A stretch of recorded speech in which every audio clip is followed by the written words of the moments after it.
সবাইকে বিচারের মুখোমুখি যদি করা না হয়, ফ্যাসিবাদ কিয়ামত পর্যন্ত বাংলাদেশ থেকে যাবে। একইভাবে এটা ছিল একটা জুডিশিয়াল কেস।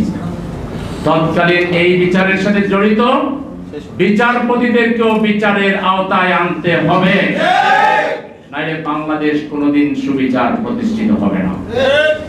মাওলানা আব্দুস সোবহানের মতো এরকম ডেডিকেটেড, এরকম মাটির মানুষ কাউকে কোনোদিন একটা টোকা দিয়েছেন বলে আমরা জানি না। কোনো বাংলার মানুষ সেটা বলতে পারবে না। এত নমনীয়, এত উদার, এত মানবতাবাদী মানুষ এই নরপিচার সাথ তাকেও যুদ্ধাপরাধী সাজিয়ে, তার বিরুদ্ধে মিথ্যা মামলা নাটক সাজিয়ে দিনের পর দিন কারাগারে তাকে মানবতার জীবনযাপন করতে বাধ্য করেছে, সুচিকিৎসা থেকে তাকে বঞ্চিত করেছে। একাধিক মামলা এদের বিরুদ্ধে করা যাবে এবং করতে হবে। আমি মনে করি শহীদ পরিবারের পক্ষ থেকে করতে হবে, সংগঠনের পক্ষ থেকে করতে হবে, সাধারণ নাগরিকদের পক্ষ থেকে করতে হবে। এই খুনের 1 নম্বর আসামি হবে শেখ হাসিনা এবং তার মন্ত্রিসভার সদস্য, এবং সেই সময় এগুলোর সাথে যারা জড়িত ছিল এগুলোর আলাদা তদন্ত কমিশন হওয়া দরকার। যুদ্ধাপরাধ ট্রাইব্যুনাল গঠন করে এই বাংলাদেশকে দুর্বল করার জন্য প্রথম আঘাত ছিল এটাই। এটা যদি চিহ্নিত না হয়, ফ্যাসিবাদ বাংলাদেশ থেকে দূর হবে না। সেজন্য আমরা বলবো, তিনি তার মহান কাজ করে তিনি এখন জান্নাতের পাখি হয়ে আছেন। আল্লাহ কোরআনে বলেছেন, যারা আল্লাহর প্রতি নিহত হয় তাদেরকে মৃত বলো না, তারা জীবিত, কিন্তু তোমরা তা বুঝতে পারো না। তারা আল্লাহর কাছ থেকে রিজেক্ট প্রাপ্ত। তিনি তার জীবনের দায়িত্ব সফলভাবে পালন করে চলে গেছেন। তিনি খুশি ছিলেন। আমি তার কারাগারের সহকর্মী ছিলাম, 10 মাস একসাথে একই বিল্ডিং এ থেকেছি। এত শান্ত শিষ্ট, এত স্রষ্টার প্রতি নিবেদিত মানুষ।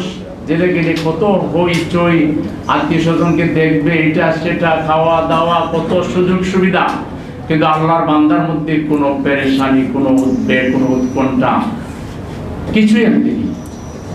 এত শান্তশিষ্ট।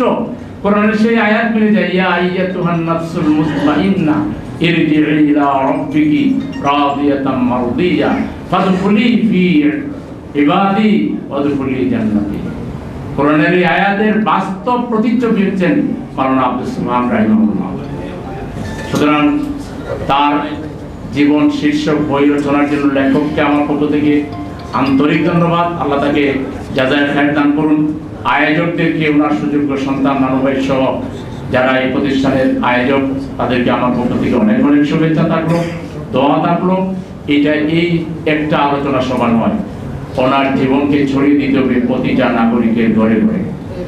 বাংলাদেশকে রাজনীতি শেখাবার জন্য আব্দুস সোবহানকে পাঠ্যপুস্তকের মধ্যে নিয়ে আসতে হবে।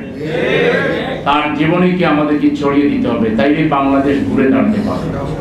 আমি যারা আয়োজক তাদেরকে আবারও আমার পক্ষ থেকে অনেক অনেক শুভেচ্ছা জানিয়ে, ধন্যবাদ জানিয়ে, আপনারা যারা কষ্ট করে এসেছেন তাদের সবাইকে মোবারকবাদ জানিয়ে আমি দাবি করছি, অনতি বিলম্বে জামাত নেতৃবৃন্দের বিরুদ্ধে যে মিথ্যা মামলা পরিচালনা করা হয়েছে, মিথ্যা সাক্ষী দেওয়া হয়েছে, এগুলোর সুষ্ঠু তদন্ত করে আসামিদেরকে, এর সাথে জড়িত ব্যক্তিদেরকে বিচারের আওতায় আনতে হবে।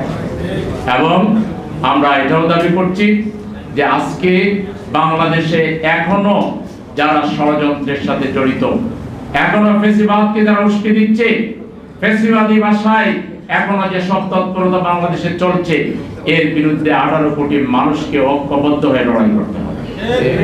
এই বাংলাদেশের শহীদ রক্তের, প্রতিটি ফোঁটা রক্তের বদলা আমরা নিব।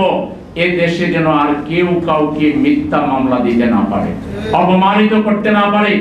এই দেশকে নিয়ে যেন ক্ষমতার লোভে, ক্ষমতার রাজনীতির জন্য এই জাতিকে আর বলির পাটা যাতে কেউ বানাতে না পারে, এই জন্য 18 কোটি মানুষকে ঐক্যবদ্ধ থাকতে হবে।